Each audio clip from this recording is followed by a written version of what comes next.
Si la evaluación solo sirve para poner un número, quiere decir que nos estamos perdiendo de una de las oportunidades más valiosas dentro de un aula, que es ayudar mientras aún hay tiempo. Durante muchos años en México y en muchos otros países, evaluar significó clasificar, significó aprobar o reprobar, significó etiquetar. Pero hoy la discusión pedagógica nos obliga a preguntarnos, ¿y si la evaluación pudiera ser algo distinto? ¿Y si en lugar de cerrar procesos los abriera aún más?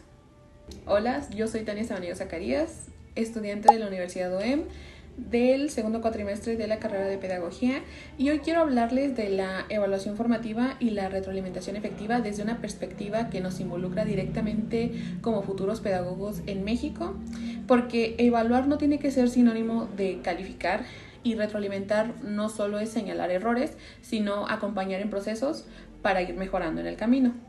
Pero vámonos por partes. ¿Qué es la evaluación formativa? Bueno, la evaluación formativa es un proceso continuo que ocurre durante el aprendizaje con el propósito de mejorarlo.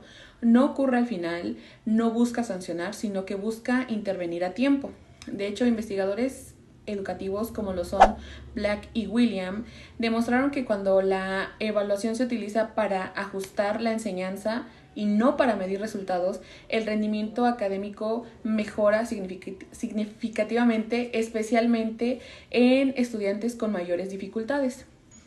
Esto es clave porque significa que la evaluación formativa no solo mejora promedios, sino que también reduce brechas.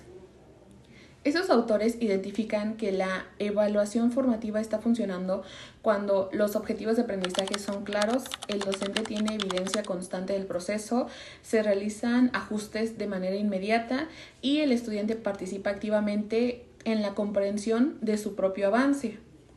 Es decir, que la evaluación deja de ser un momento aislado y se convierte en una herramienta de mejora pedagógica constante. ¿Cuál es la diferencia entre evaluar y calificar? Bueno, calificar es asignar un valor numérico, evaluar es interpretar un proceso. ¿A qué voy con esto? Un examen final mide lo que ocurrió y la evaluación formativa interviene mientras eso está ocurriendo. Vámonos a un ejemplo. El alumno reprueba matemáticas en un examen en junio. Eso es una calificación. Pero si desde marzo el docente identifica sus dificultades, ofrece una retroalimentación específica en ese tema que se le dificulta a su alumno y ajusta estrategias, eso ya es una evaluación formativa, porque lo está ayudando desde antes para que ese examen en junio salga de la mejor manera posible. La diferencia está en el momento y la intención del docente al identificar ese problema desde un inicio. Y a ver, la evaluación formativa no es algo que aparece de repente en el sistema educativo mexicano. De hecho, se nutre de corrientes constructivistas y críticas de diferentes autores e investigadores pedagógicos o de la educación aquí en México. Uno de ellos es Ángel Díaz Barriga, quien ha sido uno de los principales críticos de la evaluación centrada exclusivamente en los resultados cuantitativos. Él señala que reducir la evaluación a números empobrece el sistema educativo. Y otra autora, que es Frida Díaz Barriga Arceo, trabaja en la evaluación auténtica, es decir, aquella que vincula el aprendizaje con situaciones reales. Y César Cole aporta desde el constructivismo la idea de que el aprendizaje es un proceso activo y que por lo tanto la evaluación debe acompañar esa construcción. Estas perspectivas influyeron bastante en la reforma del 2011, el plan del 2017 y toman aún mayor fuerza en el plan de estudios del 2022. Y bueno, ¿cómo entra la evaluación formativa dentro de la nueva escuela mexicana? Según el plan de estudios del 2022, establece que la evaluación debe ser integral, continua, contextualizada y centrada en procesos. La nueva escuela mexicana propone una educación humanista, inclusiva y comunitaria. Esto implica que la evaluación debe considerar el contexto sociocultural del estudiante, las condiciones económicas, la diversidad lingüística y los procesos socioemocionales. Es un cambio fuerte respecto a modelos anteriores más estandarizados y rígidos, porque la evaluación aquí no es puntuativa, sino es diagnóstica, orientadora y formativa. Ahora bien, ¿qué es la retroalimentación efectiva? Citando al investigador educativo John Hattie en el 2009, en su obra Visible Learning, identifica la retroalimentación como uno de los factores con mayor impacto en el aprendizaje. Pero no cualquier retroalimentación, sino una que es efectiva debe responder estas 3 preguntas: ¿hacia dónde voy? ¿Cómo lo estoy haciendo? ¿Y qué sigue? Sadler en 1989 complementa diciendo que el estudiante debe reconocer el estándar esperado, identificar la brecha y recibir orientación para poder cerrarla. Es decir, no solo basta con señalar lo que está mal, sino indicar de qué manera corregirlo y hacerlo mejor. Y aquí les voy a enseñar algunos ejemplos de cómo funciona la retroalimentación efectiva, porque no es lo mismo decirle a uno de tus alumnos en primaria: tu lectura está mal, y punto, a decirle: pronuncias correctamente bien las palabras, pero necesitas trabajar en la entonación.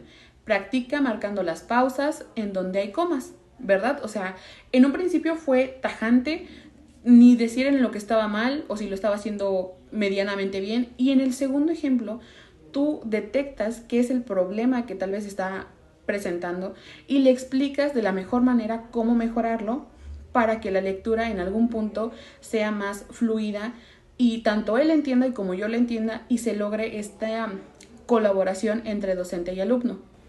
Pero también vamos a ser honestos, la evaluación formativa y la retroalimentación que debe conllevar después no es siempre ideal, y por eso muchos docentes aún aplican estos métodos rígidos del pasado, porque para poder implementar una buena evaluación formativa significa que tiene que haber mayor carga en la planeación, tiene que haber esta formación docente constante, estarse actualizando de manera constante para poder tener las herramientas necesarias, también un cambio de mentalidad y pues este tiempo para dialogar, que muchas veces los tiempos son muy limitados. Entonces es algo que no se puede tener en todas las escuelas, no se puede implementar de la manera correcta, pero es algo que debería ponerse en marcha de manera personal como docente. Evaluar formativamente no significa bajar el nivel, significa elevar el acompañamiento, porque en el contexto de la nueva escuela mexicana, evaluar también es un acto ético, porque cuando damos una retroalimentación clara y oportuna, no solo estamos mejorando tareas o rendimiento, le enseñamos al estudiante que equivocarse no es fracasar, que el error no tiene que ser un castigo y que participar no debería dar miedo. La evaluación formativa construye algo más profundo que un promedio, porque construye confianza. Y cuando un alumno entiende que puede intentar equivocarse y recibir orientación y volver a intentarlo, se atreve a participar aún más, se atreve a preguntar, a opinar y a aprender. Y en un país como México, donde muchas veces el miedo a equivocarse silencia a nuestros alumnos o a nosotros mismos como estudiantes, evaluar de manera formativa también es una forma de inclusión, porque cuando eliminamos el miedo, abrimos el espacio al preguntar, al crecimiento, porque cuando el aprendizaje deja de ser una amenaza, un miedo a me estoy equivocando, se convierte en una posibilidad. Y bueno, eso fue todo por el día de hoy. Espero que les haya quedado un poquito más claro el tema de la evaluación formativa y retroalimentación efectiva, pero sobre todo espero que nos quedemos con la idea de que evaluar no tiene que ser juzgar, sino acompañar. Y si somos futuros pedagogos, tenemos la responsabilidad no solo de enseñar contenidos, sino de transformar la manera en la que nuestros estudiantes viven el aprendizaje. Y bueno, gracias por escuchar y recuerden que educar también es construir confianza.